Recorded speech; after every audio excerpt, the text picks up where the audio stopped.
Matt Bellamy is hands down one of my favorite singers, easily in my top 5 of greatest voices and those who've inspired me as a vocalist. I'm always excited when I get to hear new things from this band.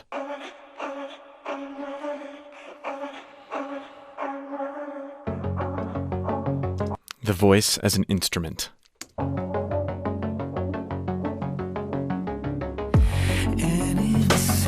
Trapped in amber, I'm fading pulse. The ecstasy was false. Yes. Okay, so this is a Bellamyism here that I just have to point out. An insect trapped in amber.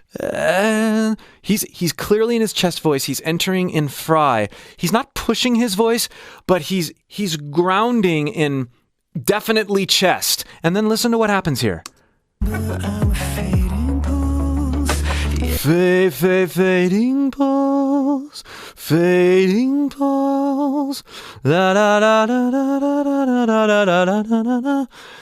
He's able to go in and out of his head voice and attach air and or intensity in different ways all over the place in his range at any dynamic. He goes crazy sometimes in aggression, high and low, and combines it in so many different ways. No other vocalist, except for maybe Jeff Buckley, does so with as much flair yet seeming simplicity. Wrapped in amber, I'm fading pulse. The ecstasy was false.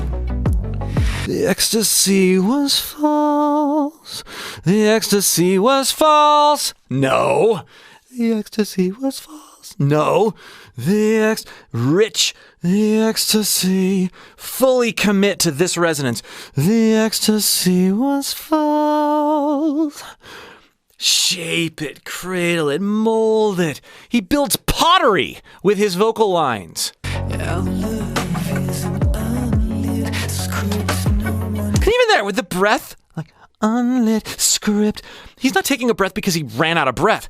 That's like a percussion instrument with his voice. The ecstasy was false. Our love is an unlit script no one can memorize. Redacted and revised. I'll let this search it and I'll try to play alone. Okay, we have to go back. Just listen to the way he uses his inhales, his breaths. I'll let this script no one can memorize. Redacted. Memorize. There's actually like weight to his inhale. But then listen. Script no one can memorize. Redacted and revised. No breath. I'll let this. No breath. You know he took a breath there in that little gap to get to this extra section here. But they didn't include it. Why? Because it wasn't a musical breath. This is the genius of Matt Bellamy. Not many vocalists do it with this level of finesse. And revised. I'll let this search it and I'll try to play alone. Ugh. An insect trapped in amber. More musical breaths. No longer happy dumb. Ah, happy dumb, happy dumb. Notice how he swelled on that, went from like subdued sort of head voice into a mixed voice. Static hum. No longer happy dumb. Subtle. Okay, here we go. Da, da, da.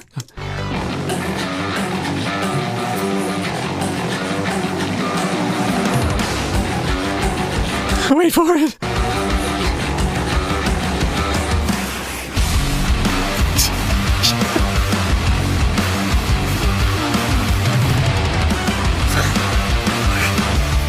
The mileage he gets with silence even. Yeah, the band's amazing. Don't get me wrong. I'm not discounting that. But listen to what happens here. One more time.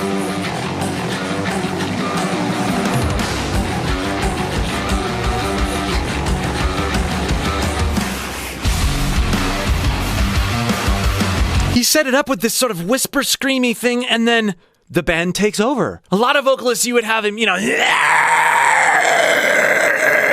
over that breakdown. No, he just steps back. He's said enough. He's gotten you in the mood. Now, here, take him, band, take him.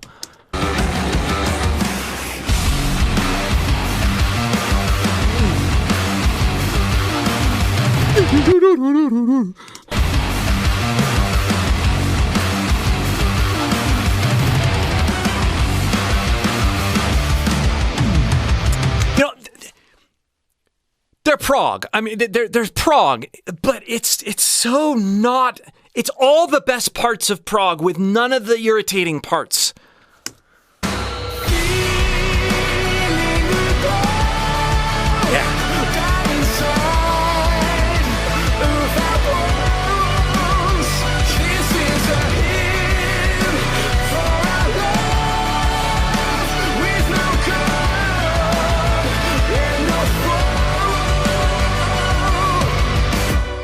I think his voice just keeps getting better and better too with age.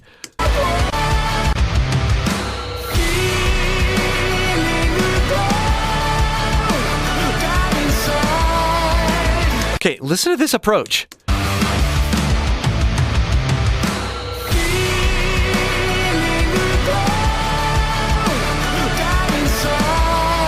Feel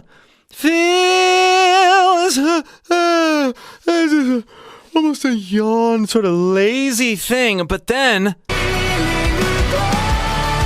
feeling the glow.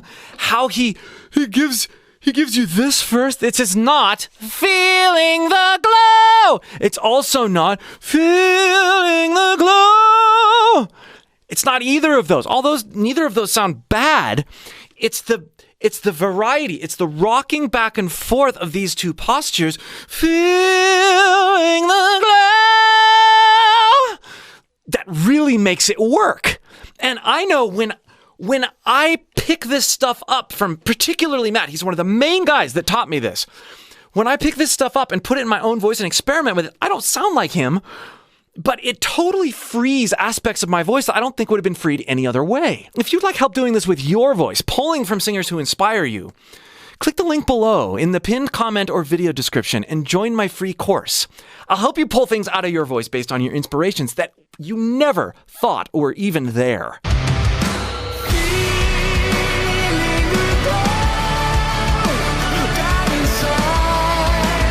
Inside. So we have this feeling the glow, and then the glow, more belted, and then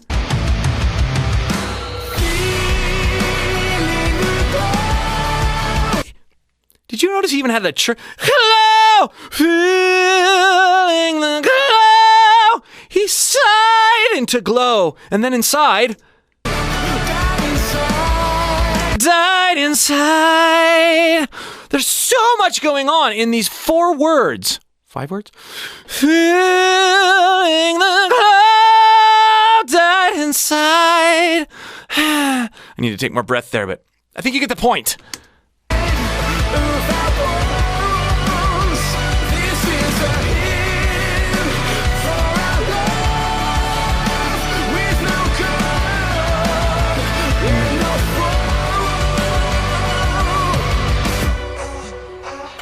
I feel like I'm getting a workout listening to this song. So that's more than just fry.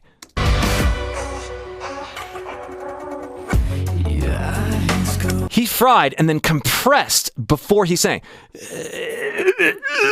Your eyes, not just your eyes. There was an element of compression, holding something back. He uses more sort of conventional vocal techniques in such quirky ways. Your eyes go cold, sunrise as we disembark. You left me in the dark. And it's Love the what's going on in the bass, man. Oh, wow.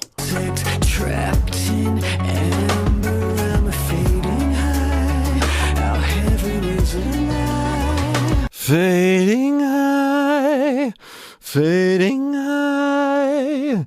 Like how he faded high. Like his words are being represented perfectly with his vocal phrasing.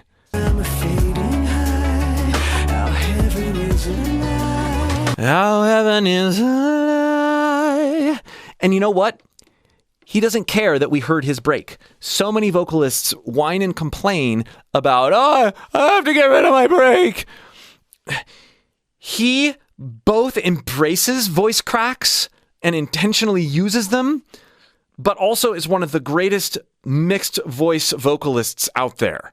That should tell you something. And it's not just about Matt Bellamy. Vocalists who use their vocal break intentionally generally have an easier time of getting mixed voice across a broad part of their range. This is because they're not afraid of their vocal break. There's this certain psychology that happens when you are afraid to break that actually prevents you from getting mixed voice. I've taught this to so many people in so many different genres. Matt Bellamy is an example of this, one of the best.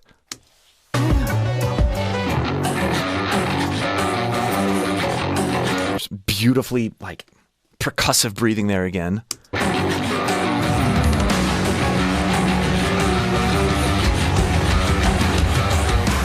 Unraveling.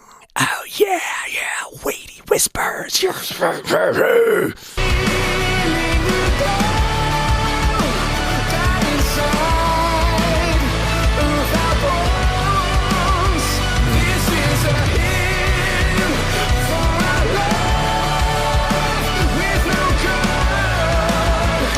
Listen to Love.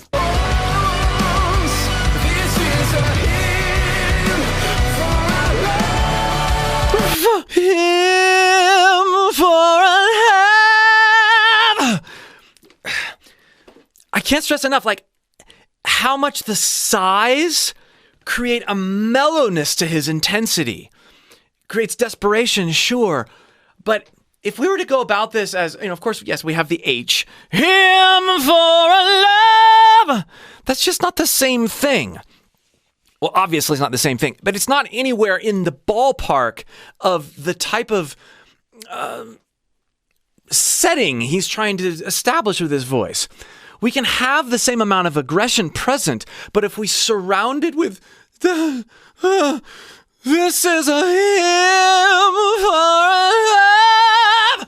There's just so much more to that communicates him for a love without a God. Like, there's this, oh, what? It's not, this isn't angry.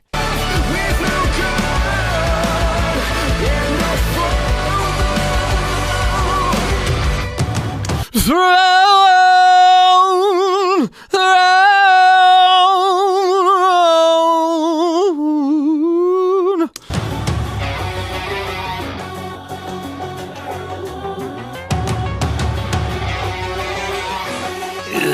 I love the foreshadowing when they do with their riffs and arranging too. It's like watching the beginning of Back to the Future over and over and over again.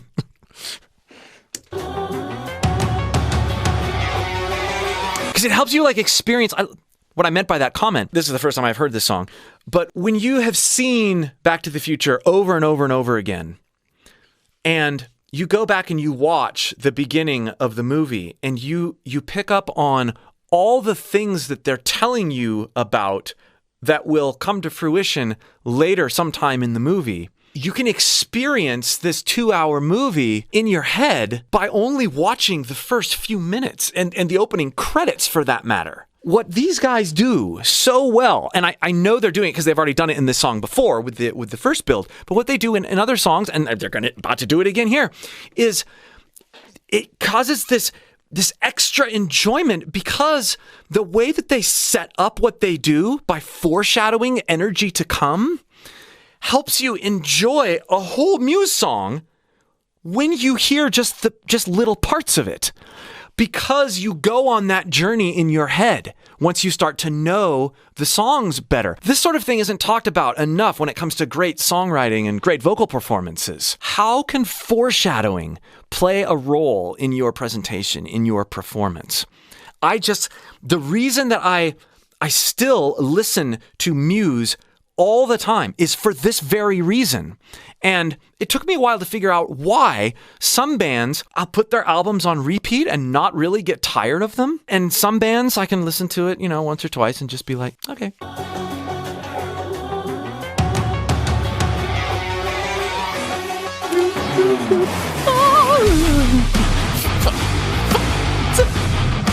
And yes, it always pays off.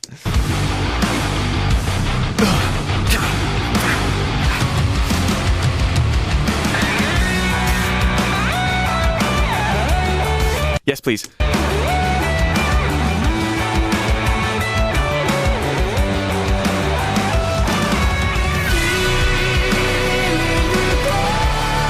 Nice brevity in that guitar solo. Super melodic. Loved it.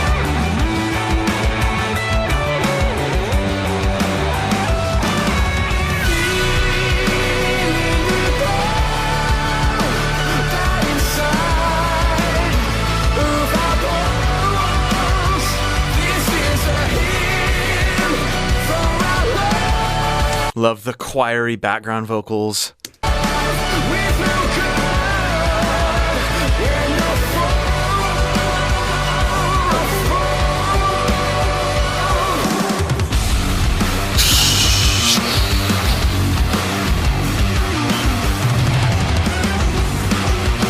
Those moments of the whistle of the firework as it goes by your head right before it explodes.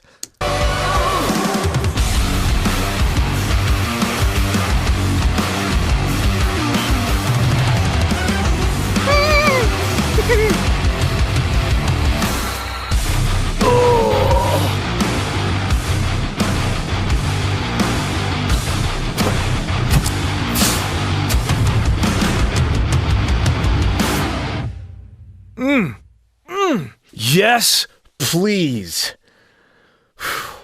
That was an amazing experience. Thank you, Muse, for another incredible song. I can't wait to hear more.